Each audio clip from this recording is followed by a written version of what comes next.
Well, hello and welcome. I'm Sue Britz, And I'm Tina Lokkbokk. Welcome to Retired. the podcast where we talk about what life is like when we put on new tread, new wheels that move us to our next adventure. So, Sue, I had a retirement adventure this last Friday. And I thought I would share because I'm putting on new treads today. Oh, do tell. And I had an adventure.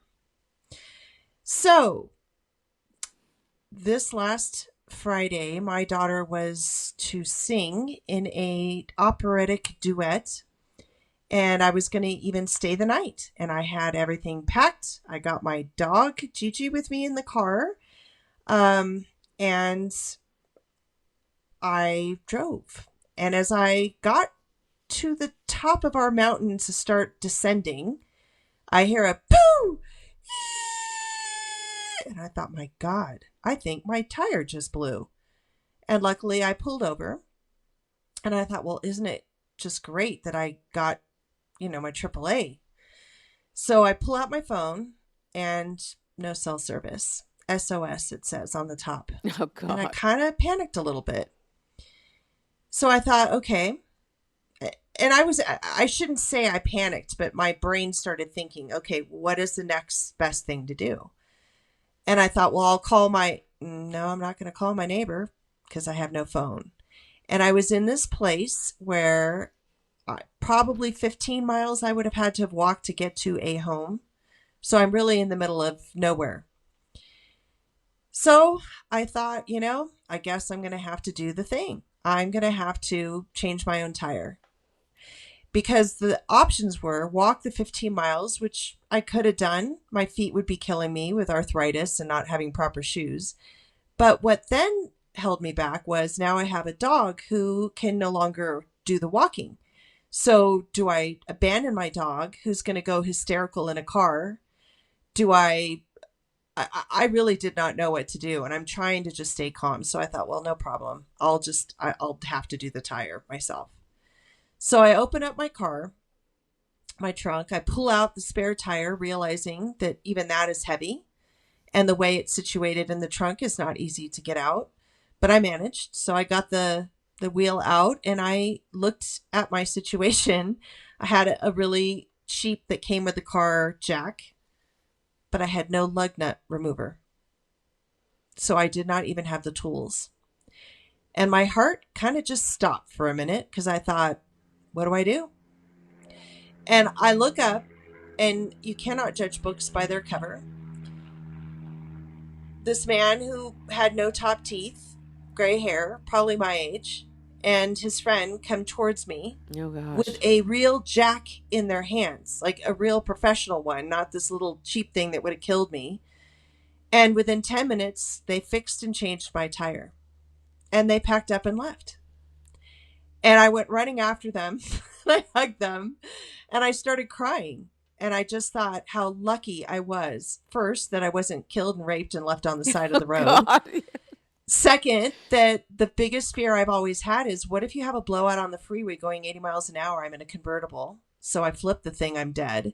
Like I've had all these thoughts in my mind, but what surprised me and what I wanted to share with you, and at 1:00 today, I get a brand new tire. And what it was a ginormous screw that actually not only entered my tire, it did a U-turn and came back out. So it was a super long screw that did a U-turn in my tire. Like there's no way around it. So anyway, also I'd like to say to listeners, they should all make sure they have the tool to get the lug nuts off. And they should also be sure that their tire, if it's one of those, they call it donuts, is inflated, because mine wasn't either. I had never checked it. So I had to drive 30 miles an hour home and pray that it would hold the half amount of air that it did have. So everybody go check your trunk today. Anyway, so today at 1, I go and I get a brand new tire. But the point I'm making is, after my divorce, I spent a lot of time by myself driving my dad's old truck into the forest, camping by myself, going on 4-wheel drive trips in the middle of nowhere on dirt roads. And I was a little bit nervous, but I didn't think much about it. And I'm realizing as I'm aging and approaching 57, I feel vulnerable in ways I never have before. Mm-hmm. Yeah. And that was my first deep down to my bones realization. And I think I've been slowly going through this, that as we get older, you feel more vulnerable. And I just want to ask if you've discovered the same thing. Well, yes. And before we go there, do you have the name of those dudes that helped out? Scott and Dave. To Scott and Dave. Thank God. Yay. You know, uh, I thank God for them. and it's wonderful because strangers just stop by and help. They're going along. It's something they know they can do, and it's no big deal for them to do. They have the knowledge. They've probably done it dozens of A times. million times. He said And he was a mechanic. oh well, there you see, and see, he felt a calling to take care of people. Someone stranded like that. It's wonderful and amazing, and that restores your faith in human nature. Rather than like you say, oh, be afraid the guy's gonna come over there and kill you. You're instead not being saved by a knight in shining armor. It's just a good person doing what they do and knowing that their capacity to do and doing the right thing. So, And they had wonderful. nothing to gain. Well, yeah, they do. When you do a good turn, you feel good. You help the world. You put that stuff out in the world. It's absolutely something to gain. And that's why people do it. That's human nature. That should be the human nature that we lift up and we honor and respect. Not all this negative stuff and all the vile part of our human nature, which is to abuse others. This is the kind of part of human nature we need to lift up. So call out to those gentlemen. Amazing. Wonderful.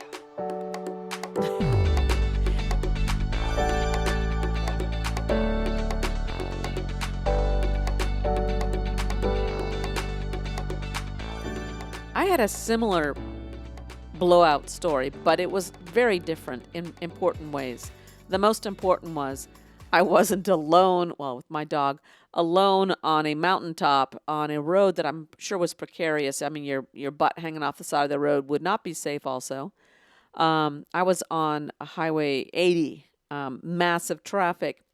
I got the blowout, was able to pull over, and I'm like, oh, gee, your reaction is, oh, gee, but really your first reaction should be, oh, thank God, like you say, that it didn't So flip true. over or I crash into somebody. I was able to get off easily. It was wonderful. So I pulled over across and I'm getting my phone number, my call. Again, you have a phone. Getting the number out to call for roadside assistance. And up comes this guy behind me. And he's got, again, like you say, the lug nut or whatever in his hand, and you're like, he says, can I help you? I said, yeah, that'd be great. He goes, just stay in the car, I'll take care of it. And I'm like, okay. He had on his uniform, which was a Honda service department uniform. He was he was just off work, right across the street, down the highway, just a tad. He had just got off work, and there he was. So I had no apprehension about accepting his help because he was in uniform. There's all kinds of people around me. It was amazing. He was very fast, wouldn't take any money. I insisted on, I want to know his name. I don't remember it now. It's been years, but I wanted to call his manager and let him know that, this guy did an amazing thing. And I went about my way. And that was astounding. It was amazing. And by the way, I went to Costco. They took care of the tire very quickly, very easily, and charged me, I think, $3 or something. I mean, it was a number of years ago, but $3 is still cheap a number of years ago. So, yeah, that was my story. I had to get a new tire. Clearly, it's going to cost me $170. Yeah. And here's another problem: being up on this mountain where I do have a Costco membership, I'd have to drive an hour on a half a flat. I can't do that. Yeah. It's like it's really an amazing thing. Like, I'm in the thick of Southern California, and yet I'm in the most remotest place. Yep. It takes an hour to begin to get to go somewhere. Yep. Yeah. Well, I'm glad, and in retrospect, yeah, $170 is a lot of money, but your safety was everything. So, Hey, it's yay. everything. And I'm Yeah, just yeah. so grateful. Like, I didn't get to make it to my daughter's concert. I barely made it home. Even if I had swapped out cars, I wouldn't have made it. But I felt so grateful that I was safe. I felt so grateful to be coming home. Mhm. And it was just out of the kindness of these two people. Well, and Yeah. this is So the I'm other glad you had a good experience too. well, and this is the other thing that comes out of that, they had nothing to gain. I believe in this thing of like your good deed, their good deed passes on goodwill. We're talking about it right here, right now. We're reminded of those times in our lives when we received goodwill, and then Yeah. we've also maybe you should remember some of the times we've given goodwill because we have. We just you Oh, don't that's so you true. do you do these things and you forget, because You're right. why would you sit there and hold on to it? That's the whole point of all this is that goodwill, what goes around comes around, and the more of this good stuff you put out there, the more likely that others will be following the same example. It's what it's all about. Belief in humanity, the goodness of humanity. And to do so in the time when we're right in the middle of lots of examples of the worst of humanity with no purpose in mind other than power, greed, Torture. and just mental insanity. It's extra important not to encourage people to put their energies into going those places. We got to maintain the best of who we are.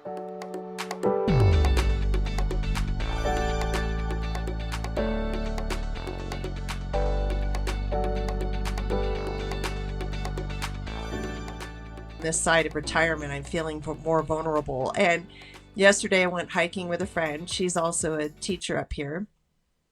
And she said, it's snake season. So let's take this trail where it's wider open. I don't think we should be walking through the bushes. And I'm like rolling my eyes because when I lived up here as a child and I played in the mountains all the time, I came across one snake. I was in seventh grade. Although my friend's brother got attacked and multiple bites and ended up in the hospital swollen. But myself only saw one. And for the amount of times I'd been in, I figured I'm not worried. So we go hiking and I'm rolling my eyeballs at her. Halfway up the trail, sure enough, here's this little baby rattler snake. And it was because its skin was all black and fresh and new, and they have more poison in them, Right. or they give off more poison actually because they don't know when to let go. Right. And so she was right. And it was in the grasses on the side. It was fine. We were fine. But I go back to this place of vulnerability. And here I had been walking every day practically up in my mountain. And now I'm thinking as I go by myself nearly every day, I'm not living with anyone. I'm at home. No one will know if I'm dead. It could go days. Not really, but yes. And if I don't tell people where I am, luckily it was my oldest daughter who said, "Hey, mom, why don't you put on the share where you are thing? That way Mm-hmm. we know where you are." And Mm-hmm. I'm like, well, that's cool. But if I got bit by a snake, I'm going to die up there and it won't know. I guess they'll find my body and they'll know what happened. I guess that's good. But the point I'm making is it, I have never stopped to think about what it means to be alone, living alone, and what that can mean with the safety. Yeah. Like you were saying to me about the ladder. Yeah. It's all these things are kind of coming together. So I guess what I want for this topic is to just share this when you get older you feel more vulnerable, and living alone is a vulnerability that I have never experienced. So this is new on this side of retirement. Well, it's if you think about just that understanding of vulnerability because being alone or being older or whatever, not as strong physically or whatever, um, we should probably feel vulnerable more often in our life. And yet you can't walk around feeling vulnerable all the time. No, because you'll live in a shell. Right. And so, when Yeah. you're a child, and we've seen this in kids, that some kids are just so bold and reckless, even. Others are so shy, so reserved, so afraid, and everything in between, And uh, our life experiences push us in different directions. Yours was, I'm capable, I can do all the things I like. Yeah. I like traveling alone, all these Yeah. things. And, a lot of people don't travel alone, don't do those things, and they miss out on opportunities. So it's a Right. balance again. I think, understanding rather than feeling vulnerable, maybe understanding our vulnerability is a way to frame it, because you d- as we get older, we need to be more careful. I know that when I'm more careful about walking off a curb, or I don't want to. I've had some close calls on the ankle roll on your ankle thing, and it's not going to be a good And I'm thing. thinking about Melinda. Yeah, with her recovering from broken legs, or And that's been how long, yeah. you know? So recovery from injury, once you've experienced that, or you've seen people that go through that, you realize, yes, I'm vulnerable, so I'm going to take a few more steps to be careful, and like everything, that's a learning process. So it's just being aware and open to seeing vulnerabilities, doing some proactive planning around things, and not being afraid when you do feel it, but rather figure it out, kind of like you did. So that's kind of neat. Adaptation. And so this morning I woke up and I Googled first thing how to stay safe in rattlesnake territory. So it didn't say anywhere, but I thought maybe it's time to get one of those cool looking walking sticks, Mm-hmm. so I can pat the ground before I get to that place so I can hear. At least they give off the rattle noise. But it didn't say anything in there, but I think I'm going to invest in that anyway. So I can just kind of rat around.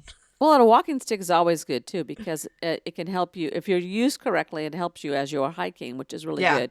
And then if something is in your way, like a snake, you can just flick it. I mean, there's lots of things that it could be good for. So, not a Yeah. bad thing. Here, let me tell you a little bit of something that I learned as a child growing up in Tell me. Florida. In Florida, you're taught to a couple things. One of them is wherever there's a body of water, fresh water or not, assume that there's an alligator in it. Okay, Oh so my that gosh, was that's so one. true. The other is when you are walking into a wooded area, assume that there are snakes everywhere. So what you do is you stomp your feet. As you approach a glade, or an open area, meadow, whatever it is, stomp your feet. The snakes are generally out sunning themselves. They feel the vibrations and they go away. They're not interested in attacking us. They really don't want to. They do because they feel threatened. So as you're hiking, every once in a while you stomp your feet or you walk heavily so that they feel your vibration, and that's really going to help you. So there you go. Yeah. Well, thank you. Thanks for that tip, Sue. Yeah. All right, vulnerability. What about emotional vulnerability? Do you feel as you've gotten older that you're more emotionally vulnerable? Yes. That's funny that you say that. Through my last 10 years figuring out people don't always have their best intentions, I've learned to sense the ill will or manipulation of others. And when it's sensed, I pull out quickly because I don't want to be vulnerable to those kinds of people. I've just, I don't know, maybe everybody's experienced manipulating people, but I think in some ways I've had a missing gene, or I've been 10 years old and trusting everybody like as an adult. So my default has always been to trust completely anything anybody has to say, and that everybody's intentions are pure. Mm. So emotional vulnerability, I think I feel safer in that respect because I'm now always questioning, why was that person nice? You know, Isn't that sad that we have to do that to protect yourselves? yeah. Well, here, Yes. so you and I are similar in this respect that we grew up with in a situation where we, even though, in your situation, you described some tough times with your mom, um, you were safe, and then and you were secure, and you could be vulnerable. You didn't have to worry emotionally about being taken advantage of.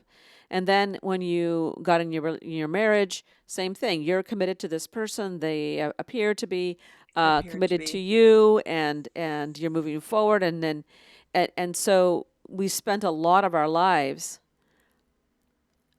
learning and practicing how not to feel vulnerable. We felt safe and Wow. secure. Yeah.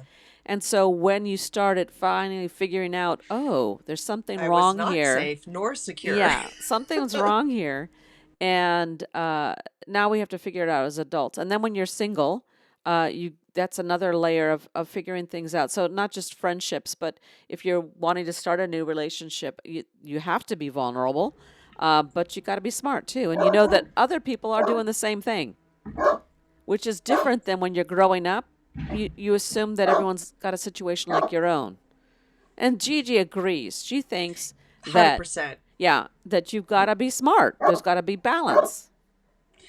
Well, uh, this kind of ties in terms of emotional vulnerability. So, um, for years, I've wanted to do country line dancing.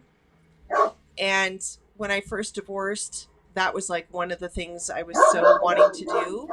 But I was so fearful, Sue, because I want to go and I want to dance. I did not enter bars because I did not want people to think I was there on a pickup scene, right? I'm not a bar person. So the line dancing to me was probably going to be a big bar where everybody is looking at me as a single woman. And so I put it off, and we have it up here in where I live. Um, so I asked my neighbor, who's now like 73, I said, I really want to go, but I don't want to go alone. Do you want to go? And he came with me. I got to tell you, it was the funnest darn thing. And you're getting old, but I loved it because most everyone there when I got there was like 50 on up.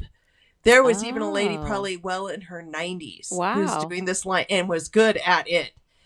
And so I felt so safe, and most of them were couples. It was not like this pickup joint thing at all. And there were even like grandkids there, and there were teenagers from high school. It was truly what I had hoped moving back to this small little town would be, Not where nice. it's locals night, so everybody there, and there was, I felt like there had to been like, it felt like 50 people.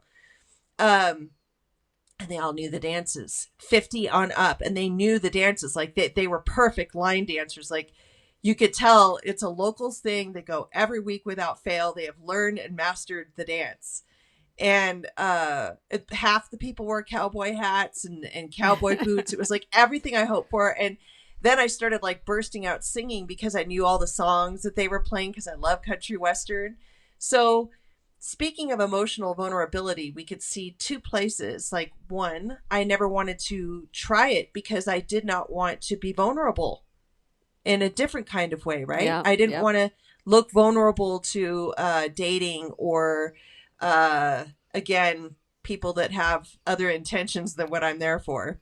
See, I'd be worried about I look stupid because I don't know the dances, and yeah. So you didn't even have that on your radar, apparently. No, I was more terrified of the people than the dancing. As far as the dancing goes, I think part of why I wasn't fearful, starting in my 20s, I used to do aerobics. And I don't know if you remember the phase where I was a chuckette. I went to 24-hour fitness, even with the kids. And What's a and he, chuckette? so, oh God, I love him. His name was Chuck. He did step classes, but they were advanced. And he did twirlies, and it was dancing with a step in the way. Like your step, it's like an elevated plastic platform with Right, risers. right. And so he turned turn that into your dance partner, and you would do whirly birds and swing around it, and it was all fun and upbeat music. And it took me about a year. I stood in the back and I would jog in place most of the time until I got better. And as I got better, I kept moving forward. And by the time I became a Chuckette, the Chuckettes we were in love with Chuck. Like, Chuck was our dance god. Okay. And so we were the frontliners. And so I would always be to the right of Chuck or to the left of Chuck when I got there. So I knew that I had the ability to persevere through shame and embarrassment because the joy for me to dance in a routine with people is greater than the embarrassment it will take to get there. Nice. Because to me, that's just a joyous thing. And I think why I love it too, instead of salsa or swing or whatever, it's not a couples thing. Mm-hmm. It is one group. No one's touching me. No one's in my private space. You know, it's a safe kind of dance for me. Nice. Yeah.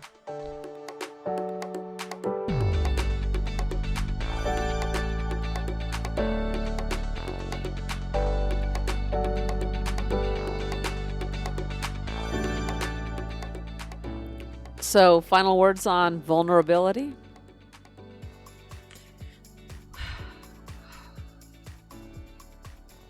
We have two choices,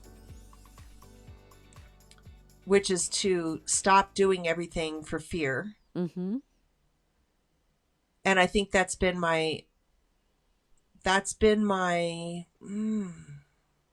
creed, to get me through the hard places with divorce, everything, my parents dying, my estrangement. I would say it is the willingness to go through fear, to not let fear stop me from having a better life. And that takes vulnerability. You got to be able to be vulnerable. Yeah.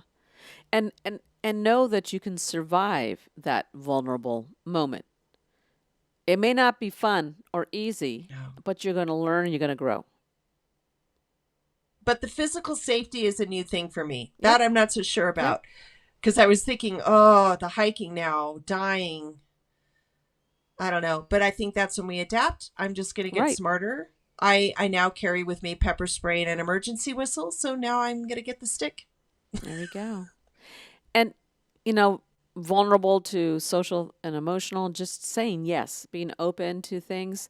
And I would say that even with the physical, say yes to, I'm going to change that air filter that needs to be changed and climb that ladder to my 12-foot ceiling. But I'm going to do this and this to make it safe. Yes. I'm going to trust that I can do this and not be afraid. Yes. And on the other hand, if there's someone else around, that can do it, that offers to do it, sure. Let them do it. That's great. And it's not a shameful thing to not do all the physical things that you used to be able to do. The shameful thing would be not to keep moving and doing things. Yes. So, yeah. Amen. Hallelujah.